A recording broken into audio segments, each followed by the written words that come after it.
Thank you very much, Ambassador. Dr. Ruth, you state your record chair of the associate professor, Department of Political Science, and Dr. Maria L.I.L. Tenza, pronouncing your name correctly, Director, Third World Study Center, and Associate Professor, Department of Political Science, Professor Ronald Molnisa, Assistant Professor, Department of Political Science, Your Excellency, staff and students of the College of Social Studies. Good morning. Let me take this opportunity, ladies and gentlemen, to express my sincere gratitude and appreciation to the Chancellor of the University of the Philippines, Dr. Cesar Soloma, whom I met earlier, and also to the organizer of this lecture, namely Third World Study Center and the Department of Political Science. The UP, that is the University of Philippines, and South Africa have a special bond. The visit by former President Nelson Mandela in March 1997 to receive an honorary doctorate of law from the University of Philippines solidified that bond in recognition of our struggle for liberation by this. The ongoing interaction between academia and cultural exchanges is commendable, and I sincerely hope we can build on that. South Africa is cognizant of Philippines' active support for our struggle against apartheid, especially because of its role as a founding member of the United Nations Special Committee Against Apartheid. The latter was characterized by consistent rejection and condemnation of the policies of the apartheid regime. We look forward to more focused relations to a bilateral consultative forum that is due for signature by our respective foreign ministers at the United Nations General Assembly this month. Today I wish to share with you South Africa's foreign policy, a vision for South-South cooperation. I will also be giving you a brief overview of our own history, our struggle for liberation in South Africa, the only life we knew until 1994. This will give you a deeper sense of appreciation where we come from and the principles that continue underpinning all that we have desired for many years. Our foreign policy principles are rooted in the history of our struggle for liberation. South African transition since the banning of the African National Congress in 1990, since the unbanning of the African National Congress in 1990, has inspired many across the globe. We have shown that peace between adversaries can be achieved and that reconciliation is possible. Our transition has contributed to our current stature in global affairs. We have received and we are recognized as an agent for peace and reconciliation. That we can speak to all sides in the conflict and bring together adversaries. Our track record in peace building and peace building initiatives in Africa speaks for itself. Our values of non-racialism and non-sexism has global appeal. This long history of internationalism is reflected in the African National Congress ideological outlook. From its small beginning in 1912, the ANC has always stood for social justice and equity, and the agenda shared with progressive movements around the world. You will notice that this year we have been celebrating our 100 years of existence as a political organization, the oldest political organization in the continent of Africa. In South Africa, we have made the achievement of inclusive growth and prosperity our main goals as we move towards another phase of our transition following the defeat of colonial oppression and apartheid. President Zuma, during the State of the Nation address, identified the triple challenge of poverty, unemployment, and inequality as requiring our single-minded attention. In our new growth path framework, launched in 1910, to help us achieve inclusive growth and create jobs, we identified 6 job drivers. These are infrastructure development, agriculture, mining and beneficiation, manufacturing, the green economy, and tourism. Program Director, this year marks the centenary celebration of the oldest liberation movement, the African National Congress.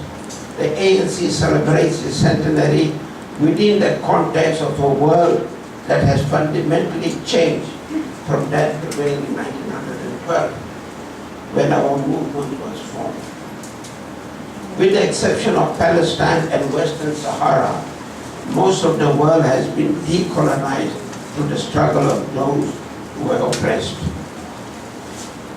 We also have a new state of South Sudan, making a total of 54 African states.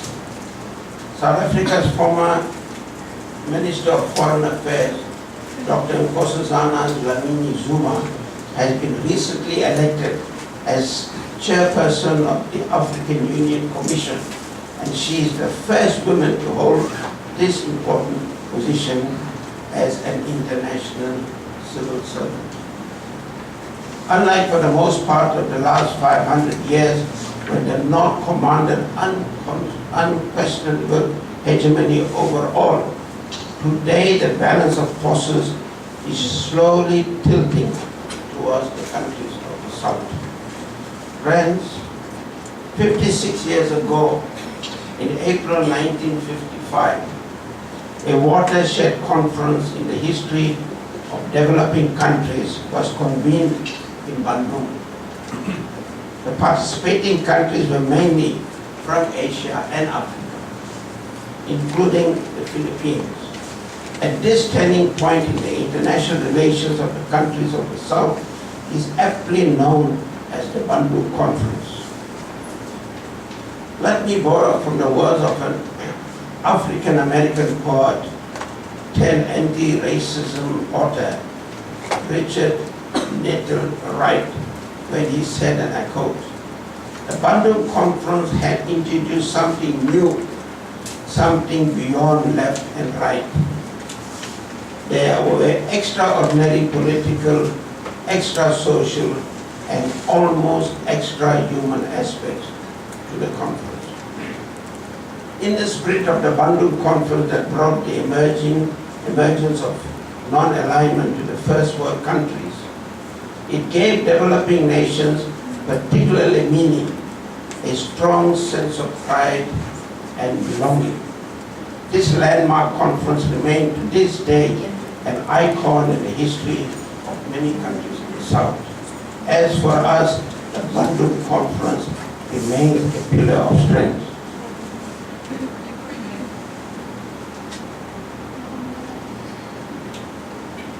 Ladies and gentlemen, in the present context of international relations, cooperation between Asian and African countries remains very critical and even become more important than ever before. Inspired by the principle of the Bandung Conference, both Asia and Africa continue to experience economic developmental growth. Geo-economically speaking, Asia has become more and more strategic, not only for Africa, but the entire world. With the rise of India and China, The emerging economies like the Philippines and Indonesia, to mention but a few. Asia is in a position to contribute to global growth. Indeed, Africa has a lot to offer to the world. But for now, it is important that we strengthen our investment partnership with the emerging countries of the South. Africa can only rise if its developmental aspirations are inextricably linked to those of Asia. For the purpose of this address, I will focus only on one of our key foreign policy principles, strengthening South-South cooperation. The historical contextualization of South Africa's foreign and domestic policy evolved since 1994 is essentially in order to understand our response to the impact of global dynamics, challenges, and trends on its development and future direction. Now, South Africa has invested in strengthening this part of our foreign policy because this area holds potential future growth for the entire world. Governments are faced with complex and ever rapidly occurring global inflection points and must make key strategic decisions that will determine a country's future prosperity, standing, and influence in the world.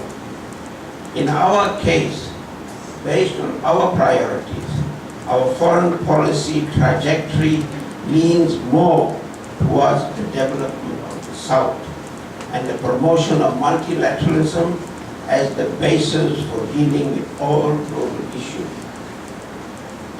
We have firmly focused our attention on promotion of South-South cooperation as an important dimension for developing and strengthening interdependence among developing countries. Our strategic priority is to exchange technical, financial, and institutional knowledge in support of finding solutions to development challenges. Our partnership with countries of the South is critical as advancing the African agenda. Enhanced South-South cooperation is central to addressing challenges facing Africa.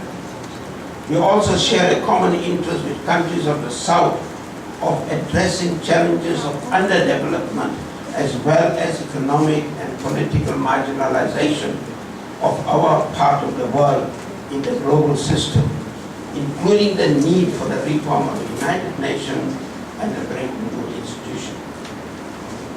In comparison to the United States of America, the European Union, and the rest of the world, Asia's share of the world GDP is rising thanks to the region's economic dynamism. The region's economy, having fully recovered from the 1997-1998 financial crisis, is now the fastest growing economy in the world, contributing close to 50% of the world's growth. Colleagues, we have made tremendous progress in our relations with Asia on all fronts, economically, politically, and socially. The thrust of our bilateral and multilateral engagement with the countries of this region is in the following areas, namely one, building strong political ties, especially with those countries that espouse our values and share our vision for a better world. Two, learning and sharing experiences in nation building, transformation of the state, tackling developmental challenges, and building a competitive economy. Thirdly, strengthening people-to-people ties, particularly in the area of sports, culture, and religion. Four, economic cooperation, including promoting trade and investment to the benefit of our countries. Five, technical cooperation to promote exchanges in science and technology, among others. Six, cooperation to combat transnational crime. And lastly, building tactical and strategic alliances for the transformation of the international system including that of key multilateral organizations.